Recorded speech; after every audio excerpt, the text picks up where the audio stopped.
Hello and welcome to Therapy Talks with Taylor. I'm your host, Taylor Preche. Today's episode is about what is mental health. But first, let's check out our series. Therapy Talks with Taylor is a series dedicated to educating, inspiring, and uplifting others on different topics related to mental health. This series is designed to be transparent, authentic, and provide a safe space to discuss different topics. I'm your host, Taylor. I'm a multi-platform entrepreneur. I am a registered mental health counselor intern with the state of Florida. I am proud owner of achangewithin, providing therapy services to individuals, couples, and families. I provide mental health workshops to local organizations and programs to educate others about mental health topics. Your host of Therapy Talks with Taylor, and additionally, I create resources in mental health apparel. Today's episode, we're going to be covering what is mental health. So defining what that term means, signs and symptoms that we might see when we notice someone struggling with their mental health, factors that contribute to our mental health, interventions, and resources. So what is mental health? It is all things that include our emotional, psychological, and social health. So our emotions. Now, a lot of times we just think of happy, sad, mad. Those are emotions, but there's a whole spectrum of emotions that we have to cover. There's complexities in our emotional display. So that contributes to our mental health. Psychological, our organic chemistry of our brains, our thinking patterns, our behavioral models within our brain, our psychological health, and social. So how we interact with others. Mental health also affects how we think, feel, and act, and it determines how we respond to different environments. Mental health is at every stage of life. So for as young as toddlers to as old as our elderly population. Every walk of life, there's some form of mental health that it can be attributed to. Signs and symptoms. So when we talk about mental health and addressing someone that may be struggling with their mental health, here are some typical signs we may see. Now, this is not all of it. This is just a snapshot of what we could notice. Changes in sleep or eating patterns. So typically a person may be either have increase in their eating habits or a decrease in their eating habits, increase in sleep or decrease in sleep. So typically they would, have their scheduled meals throughout the day, about 5-6 meals, and now they're only eating once or twice a day. That might be an alarming situation. If they typically get maybe 6 to 7 hours of sleep a night, but now they're either oversleeping, 12, 14 hours, or undersleeping like 2 or 3.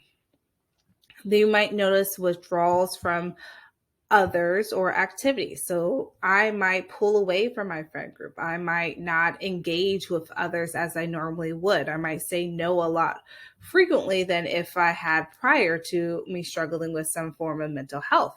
Or I might used to be involved in everything at school. I was, in drama. I was in National Honor Society. I was debate team, and now I'm not doing anything.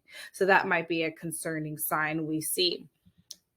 Apathetic. So I might have been a boisterous, engaging person, talk with my hands prior to something happening, and now I'm stoic, flat tone, very disengaged with my surroundings.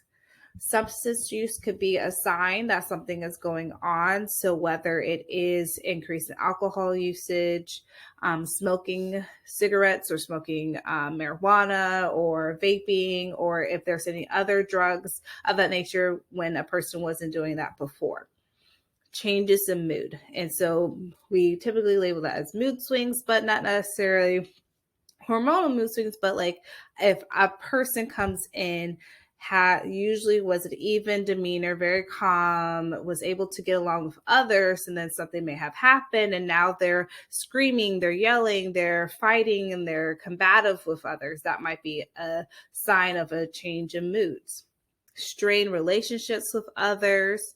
So I may have pulled away so much that my relationships with my family, with my romantic partner, with my friends are now altered or stressed in a way that I can't maintain that.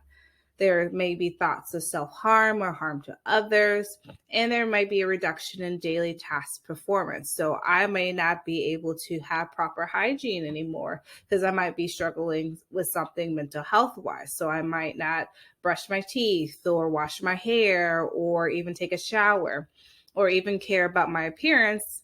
And so these are some of the signs and symptoms to take note when we might look at ourselves or others who might be struggling with some form of mental health.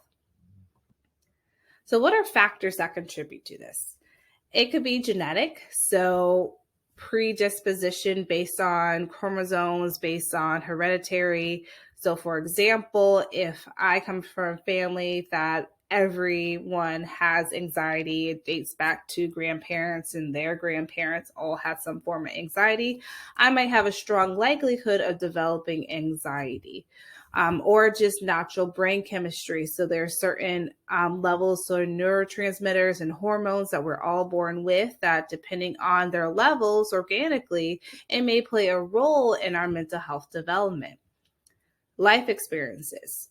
So if I come from a family that was very chaotic growing up, it was very unstable, volatile, I might develop something in my adulthood that will put me at risk of a mental health condition, or if I might develop more anxious attachments because I had a life experience that caused me not to feel secure.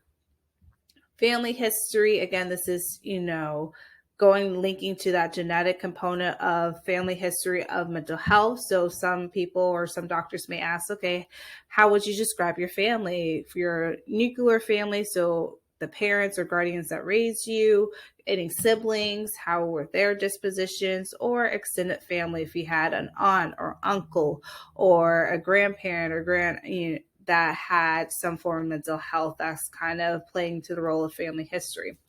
And sometimes we might develop certain mental health conditions based on our environment. So I may get highly anxious or highly elevated in stress every time I step into work because there's some part of that environment that is a contributing factor to my agitated state, whether it's the people there, whether it's the type of work.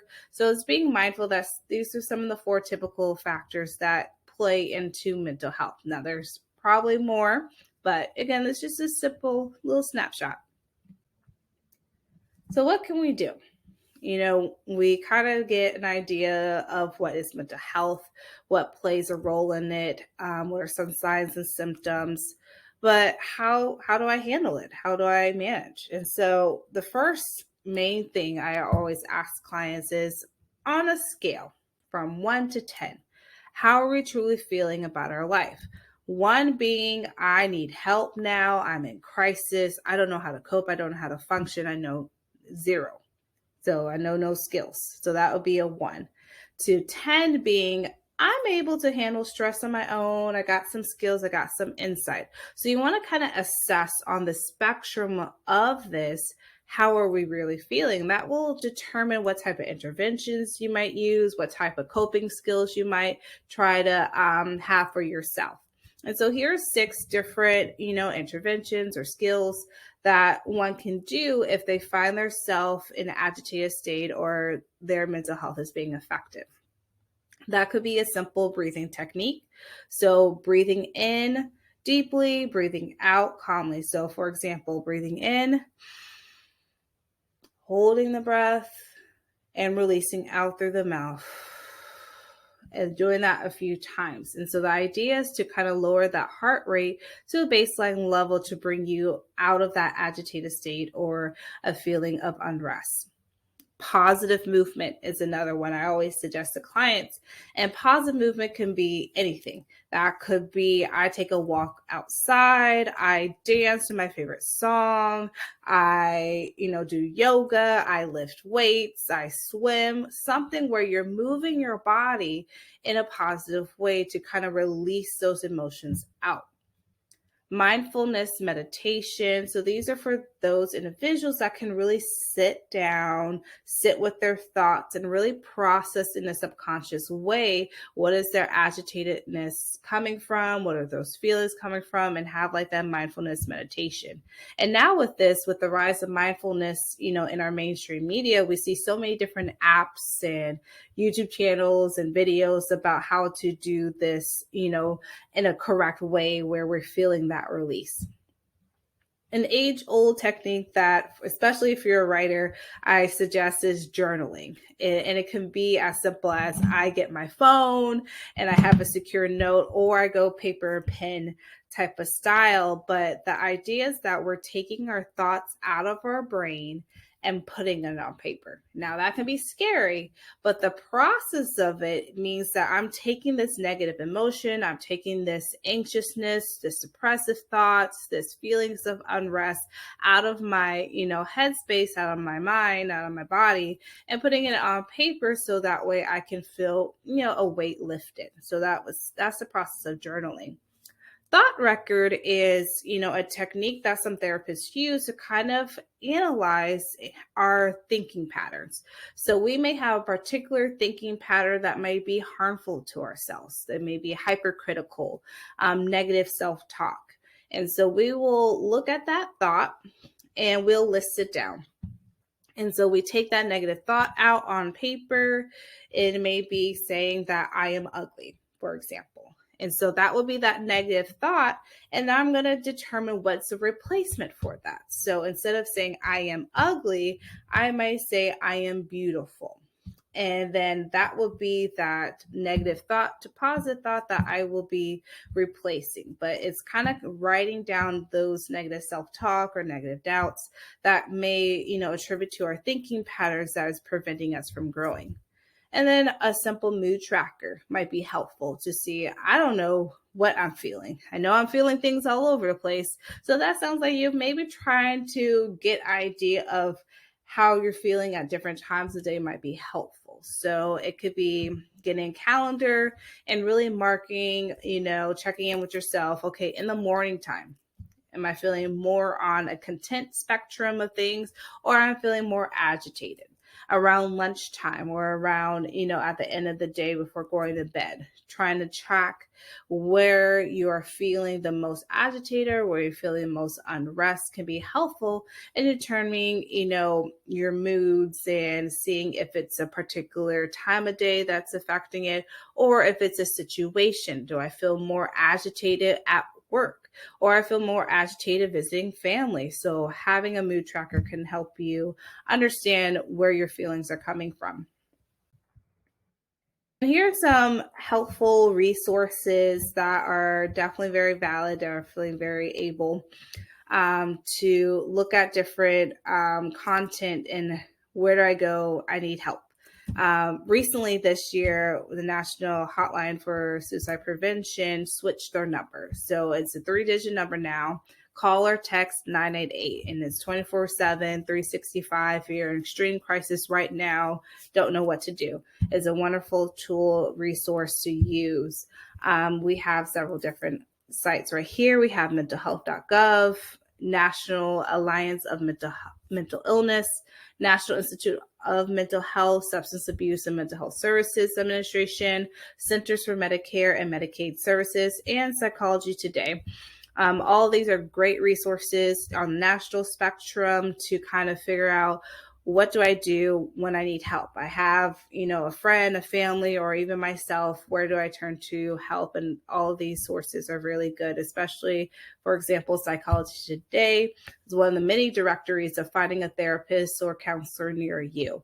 You just upload the website, put in your zip code or put in your state, and you can find a therapist that can serve your needs. And I'll be sure throughout the series list different therapy directories. So if you're looking for a therapist near you, you can say, okay, maybe not Psychology Today, but I could try a different one. So hopefully we learned something. So connect with me for therapy, coaching, mental health workshops. Of course, I'm on Instagram, This is my email, my website, my number. And I'm on Etsy too for different mental health resources and apparels. But I want to leave this talk today knowing that this is not how your story ends. And I'll be sure to end every video with this sayings, because that sometimes when we're struggling with mental health, or we have so much weight on our shoulders, or we haven't really processed something, we may feel like, okay, this is it. I'm done.